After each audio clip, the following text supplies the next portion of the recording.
Salve família encarando, aqui quem fala é o Davi e seja muito bem-vindo ao nosso humilde canal. Meus nobres e queridos irmãos, eu recebi uma dica aqui do nosso irmão Rainer Stigmiller com um vídeo da Casa de Papel, La Casa de Papel.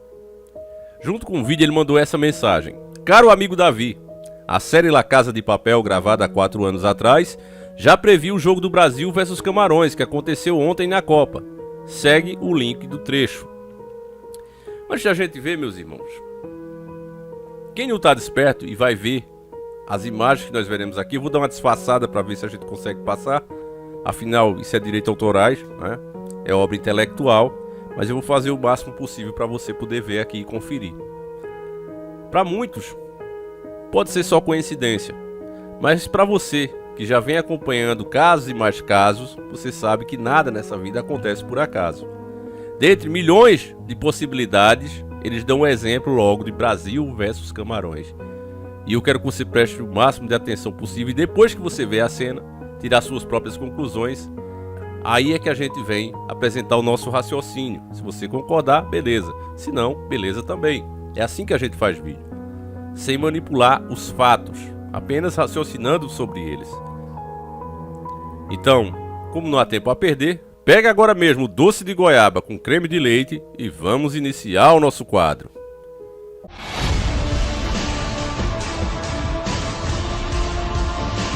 Senhores do Mundo. Vamos ver.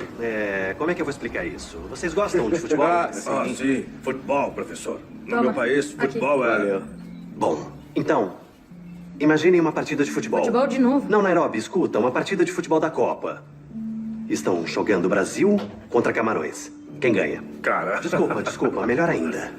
Quem vocês querem que ganhe? Ganha o Brasil. Mas eu torceria para Camarões, com certeza. Camarões. Camarões. Camarões até morrer. Se perceberem, instintivamente o ser humano sempre fica do lado dos mais fracos, dos perdedores. Então, se a gente quer mostrar para o mundo as nossas fraquezas, as nossas feridas, que estamos quase nos rendendo, vamos criar uma comoção. Tirando os brasileiros, eu acho que qualquer cara do mundo iria torcer para Camarões. Até um ou outro brasileiro. Ou brasileira. Ou brasileira, é. Muito bem, senhores, então um brinde a Camarões. Então vamos cantar igual a galera no estádio de futebol. Camarões. Camarões.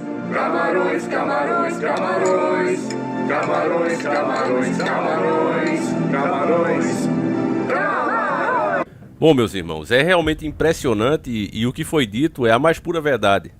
As pessoas torcem para os mais fracos. Não é à toa que o pior lado do sistema, a esquerda, eles gostam de fazer de conta que eles são as vítimas. Você pergunta, vítima de quê? Você vê pessoas defendendo o direito dos pobres, mas que nunca foram pobres. Ou que vivem em extrema riqueza e luxúria. Mas eles levantam a bandeira das pessoas humildes. Por exemplo, as lideranças do MST, eles não vivem num acampamento. Eles têm apartamentos, moram em arranha-céus, mas colocam os pobres, aqueles que realmente necessitados, usam eles como bucha de canhão, levantam bandeiras, muitas vezes de causas justas, mas isso é simplesmente um meio de vida para os caras. Então aí, o que ele fala é um meio de manipulação, mas não deixa de fazer muito sentido porque isso foi gravado há 4 anos atrás. Ou seja, eles estavam falando dessa Copa do Catar que viria a acontecer. E Brasil versus Camarões, eles torcendo pro Camarões e faz um brinde e de repente a seleção brasileira perde. Se você assistiu o jogo, o Tite entrou com um time reserva.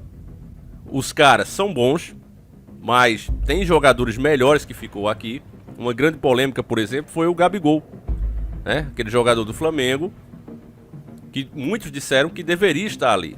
E ele não foi levado, meus nobres e queridos irmãos. Por que não foi? Veja bem, antes de a gente entrar nesse assunto, é preciso você entender que Copa do Mundo é negócio. Assim como o Senna falou da Fórmula 1, que era negócio, e que ele sentia saudade da época do kart, porque ali era só competição, não tinha politicagem no meio, você multiplique isso por 1000 e você tem a CBF brasileira.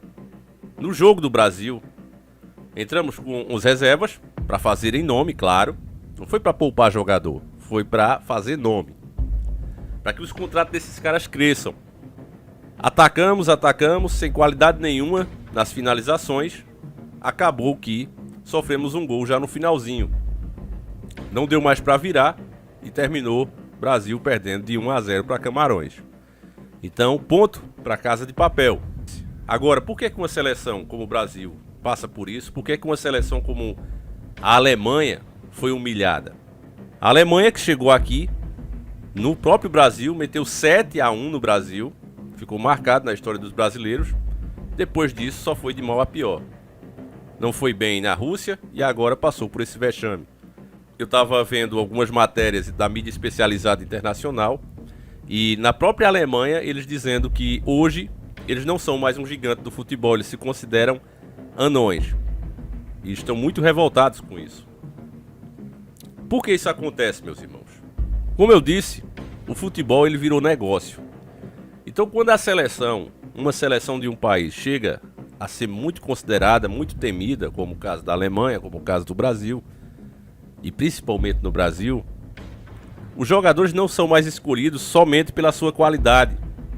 Muitos jogadores medianos acabam sendo selecionados no lugar daquele jogador que merecia ir por ser o melhor naquela posição, por ser a sua melhor fase atual. Antigamente, os jogadores eram escolhidos assim. Um dos caras que foi atacado e destruído pela grande mídia, o Filipão, o cara que nos deu o pentacampeonato em 2002, de repente virou a aberração do país depois daquele 7-1.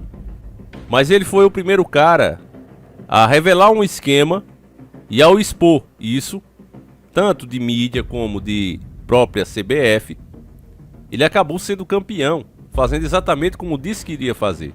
Uma pena que ele não teve o pulso firme para continuar na mesma. Acabou caindo na onda do sistema. Mas ele disse que era uma coisa feia no Brasil, que o técnico não escolhia mais a seleção. Existiam os tais dos apadrinhados. Que é isso, Davi?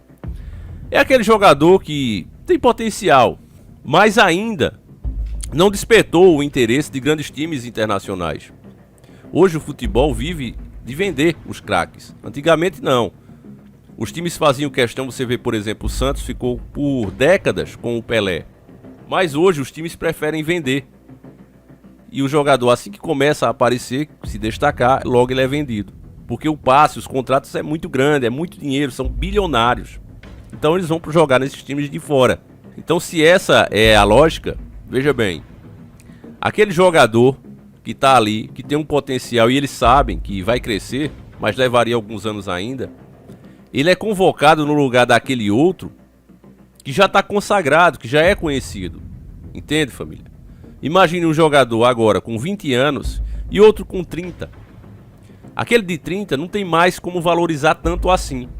Já aquele de 20, se ele se sair bem na seleção, o contrato dele, que talvez hoje valha 1 milhão, pode valer 1 bilhão, da noite para o dia. Porque esse é o peso da camisa brasileira, é o peso da camisa alemã. Começa a entender, meu irmão, porque futebol é negócio. Então o Filipão expôs tudo isso naquela época. Ele disse, olha, eu não quero saber de indicação, não quero saber de apadrinhamento, eu escolherei os jogadores. Se for assim, eu aceito ser técnico. Se não for assim, nada feito. E o Brasil estava sendo muito cobrado, né, por perder aquela final em 98 contra a França. Então foi permitido. O cara vai e se torna campeão. O Filipão também expôs a grande mídia. Ele fez uma reunião com os principais jornalistas da Globo, todo mundo sabe disso, e de algumas outras emissoras. E disse, olha, eu não quero que vocês falem isso, isso e isso da seleção. Em compensação, eu estou disposto também a aceitar algumas exigências de vocês. E aí os caras disseram, olha, a gente quer falar com os jogadores assim, na hora do treino é assim, depois do jogo é assim. E aí foi feito esse acordo. E o Filipão jogou toda essa merda, com perdão da palavra, no ventilador. Ele falou tudo. E era por isso que ele era tão odiado e é até os dias de hoje.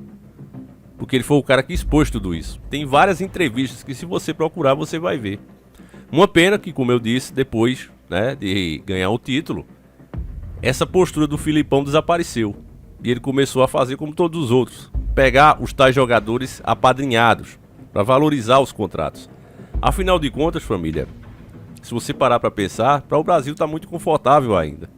Ainda é a seleção que mais ganhou títulos, 1958, 62, 70, 94 e 2002, são 5 títulos. As outras duas que são tetracampeãs, ou seja, ganharam 4 vezes, é a Alemanha e a Itália.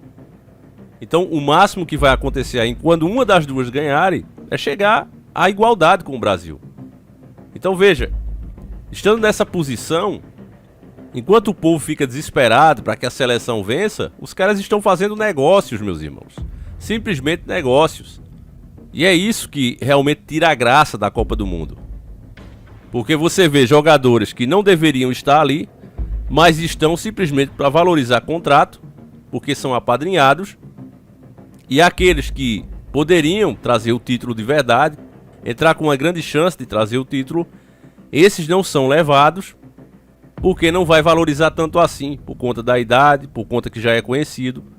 Tudo isso, meus irmãos, infelizmente, é esse o mundo que a gente vive. Então não é sendo contra o futebol nem nada do tipo, mas é contra todo esse esquema, meus irmãos, que de fato tira a graça do futebol. Não é aquela coisa como deveria ser, onde o técnico vem, faz um estudo ali dos melhores jogadores, vê aqueles que estão em melhor fase e os leva.